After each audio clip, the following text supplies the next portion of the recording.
I'm going to ask you 4 simple questions. The answers to these 4 questions are going to determine the purpose of your life. 1. What do you love to do? 2.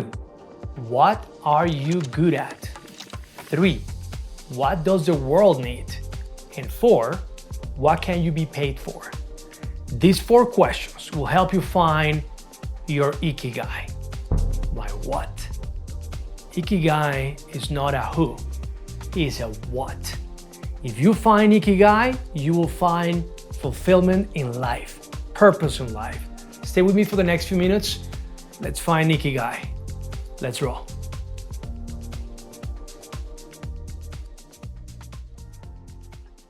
Ikigai is a Japanese mental model that means a purpose of life. So let's break down these 4 questions that I just asked in our intro here. What do you love to do?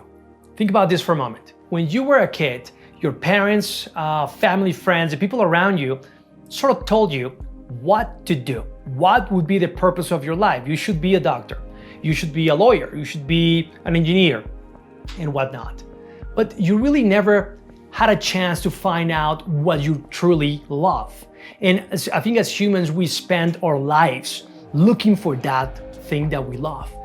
I know people that went to medical school, they became doctors, and they went through a career in medicine, but really always hated the fact of being a doctor. They were just waiting for the moment to retire. I know lawyers who went through the same thing, because the reason that they ended up being a lawyer or a doctor or an engineer was not because of them. It was because he was influenced by those people around them. Come on, I'm in my 40s and I'm still finding out things about me, things that I love, things that I am passionate about. So that question, that answer of what do you love to do has a lot to do with the purpose of your life. And you're gonna see that in Ikigai, these 4 different questions, these 4 different elements, when they converge, and you sort of imagine a Venn diagram, right in the intersection of these 4 elements, you have that sweet spot, that Ikigai, that purpose for life. And it's not an end result. It's not a journey to find a place or a thing or a person. When you find Ikigai, you will continue to find this throughout life, because you're always going to be looking for purpose. And it's very difficult to determine, but ask yourself, what do you love to do? And maybe it's not what you're doing right now. Maybe it's not what you went to school for. And as we continue here with the other questions, you're going to see how they actually come together in a very, very powerful way. What are you good at? That's the next question. And think about this for a moment. There are many things that you are good at that you don't know because you never tried them. So one of the things I at least have applied in my life is to try many things. The more you try different things, different avenues, you might stumble into something that you're really good at and you didn't know, because you were stuck at doing something that was influenced by others from early on. And maybe you do something that is something that you love doing, but you're not really good at it. So that's where the balance is. I love to sing, but I am a terrible singer. You don't want to hear me singing. I'm okay.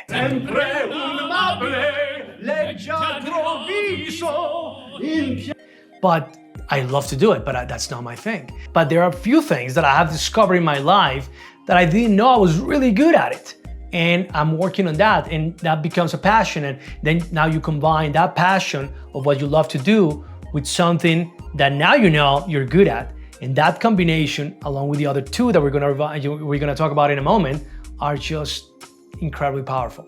So what are you good at? When you find that out, you're going to be clearing your path to find Ikigai.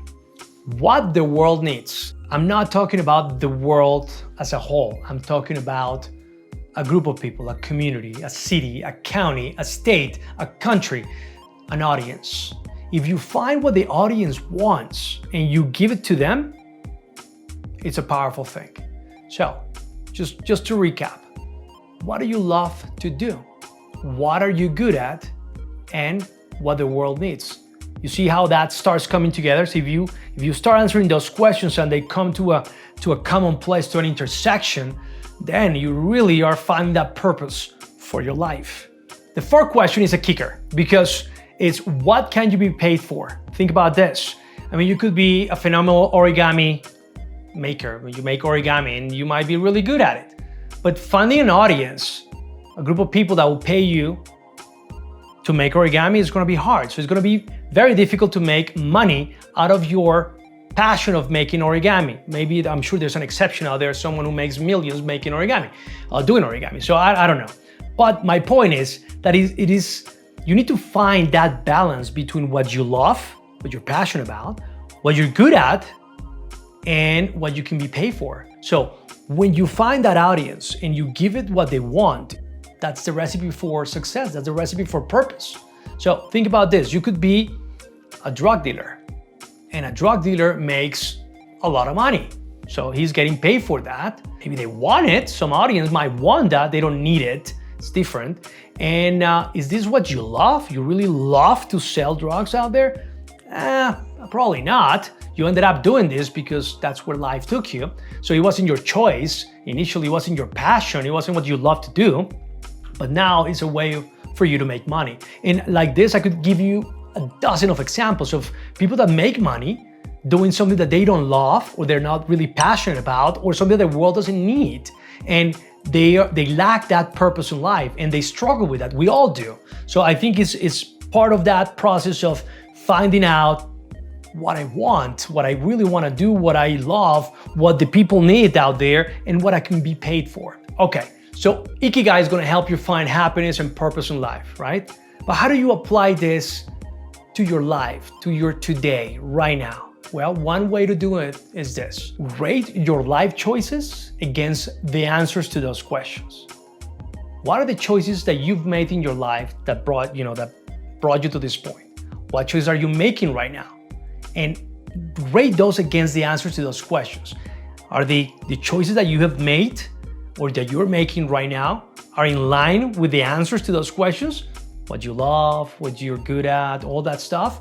And if the answers are not, in line with this choices, you need to make different choices because you're not getting there. So if you answer those questions, those 4 questions, you know the answers, or at least you think where the answers are going to lead you to, and the choices that you're making in your life are not taking you there, you need to be making better choices. Second thing that you can use here to apply Ikigai is remind yourself that everything is going to change. That's something that you can bet money on. Whatever it is, it will change. No matter how good it is or how bad it is, it will change. Just keep in mind that Ikigai is not a place where you will arrive. You will continue searching for purpose in your life until you die. That's part of the thing here. But as long as you have a north, an idea where to go, where your purpose might be hiding or where it might be leading you to, it's gonna give meaning and purpose to your life. Okay, 4 actionable takeaways here. First, be aware of these 4 elements: your passion, your mission, your vocation, and your profession. Your passion is what you love. Your mission is what the world needs. The vocation is what you are good at. And your profession is how you make a buck, what you get paid for. So be aware of these 4 elements, the convergence of these 4 elements. That's where Ikigai is. My third takeaway is use Ikigai as a daily guide, not as an end goal, not something that you're going to get there and arrive there, but something that you can revise every day, that you could, get into it every day and ask the questions and, see if they're in line with your life choices, if the choices that you're making on daily basis are in line with those answers. My 4th takeaway and last takeaway is stay compassionate through the journey. Don't be so harsh on yourself. Don't be so tough, because you need to be and stay compassionate in order to find Ikigai in the purpose of your life. Hope you enjoyed this video, and if you did, don't forget to subscribe. Don't forget to comment. Tell me what you think about Ikigai. Have you found your Ikigai? What is the purpose of your life? Have you changed ideas? Have you changed professions? Have you changed your take in life throughout this journey?